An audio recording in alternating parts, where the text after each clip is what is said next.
Tapping కేసులో ఇవాళ SIT విచారణకు బీఆర్ఎస్ మాజీ ఎంపీ జోగినిపల్లి సంతోష్ రావు హాజరు కానున్నారు. ఇవాళ మధ్యాహ్నం 3 గంటలకు జూబ్లీహిల్స్ లోని ఏసీపీ కార్యాలయంలో సిట్ అధికారుల ఎదుట విచారణకు హాజరు కావాలని సిట్ నోటీసుల్లో పేర్కొంది. నోటీసుల్లో పేర్కొన్న ప్రకారం దర్యాప్తు అధికారుల ఎదుట విచారణకు హాజరవుతానని ప్రకటించారు.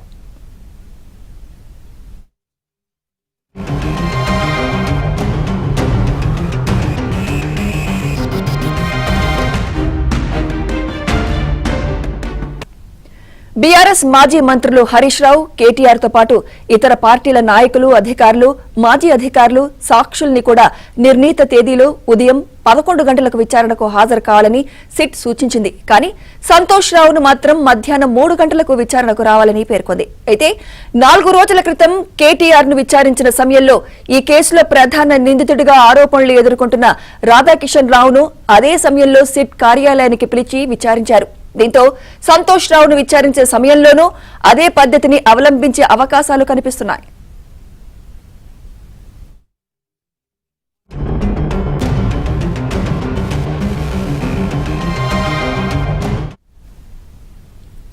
బీఆర్ఎస్ మాజీ ఎంపీ సంతోష్ రావుకు సిట్ సెక్షన్ 160 సిఆర్పీసీ కింద నోటీసులు జారీ చేసింది.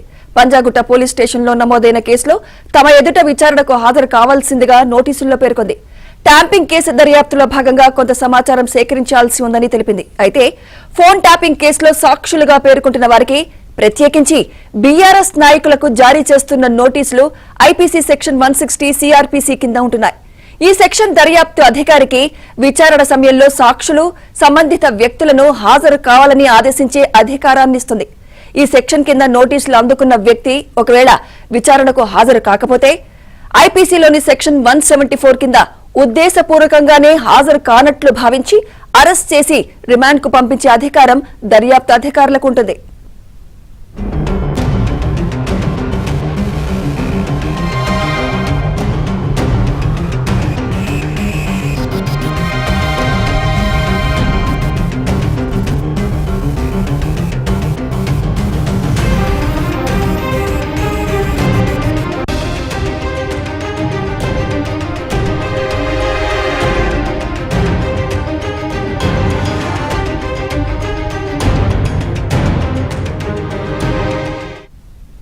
ఫోన్ ట్యాపింగ్ కేసులో అరెస్ట్ చేసిన పోలీసు అధికారులను విచారించిన సమయంలో సిట్ కీలక సమాచారం సేకరించింది. వారి ఫోన్లు, ల్యాప్టాప్లను విశ్లేషించిన సమయంలోనూ కీలక ఆధారాలు సేకరించింది. నిందితులు తమ ఫోన్లను ఫార్మాట్ చేయించి మొత్తం సమాచారాన్ని తుడిచిపెట్టిన ఎస్ఎఫ్ఎస్ఎల్ కు పంపించి రిట్రీవ్ చేసి ఆ సమాచారాన్ని తిరిగి రాబట్టారు. కాగా వారిని విచారించిన సమయంలో ఏ నంబర్ను ట్యాప్ చేయాలనే ఆదేశాలు అప్పటి ఎంపీ సంతోష్ రావు నుంచే అందేవని గుర్తించినట్లు తెలిసింది.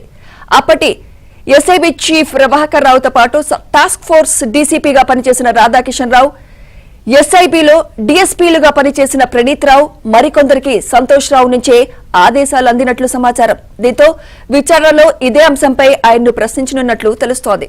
సిట్ చీఫ్ గా ఉన్న వీసీ సజ్జనార్ నేతృత్వంలో విచారణ క్రమం, అడగాల్సిన ప్రశ్నలకు సంబంధించి దర్యాప్తు అధికారులు ఒక ప్రణాళిక, ప్రశ్నావళి సిద్ధం చేసుకున్నారు. కాగా ఫోన్ ట్యాపింగ్ కేసులో సంతోష్ రావును కూడా సిట్ విచారణకు పిలిచే అవకాశం ఉందని ఆంధ్రజ్యోతి 4 రోజుల క్రితమే చెప్పింది.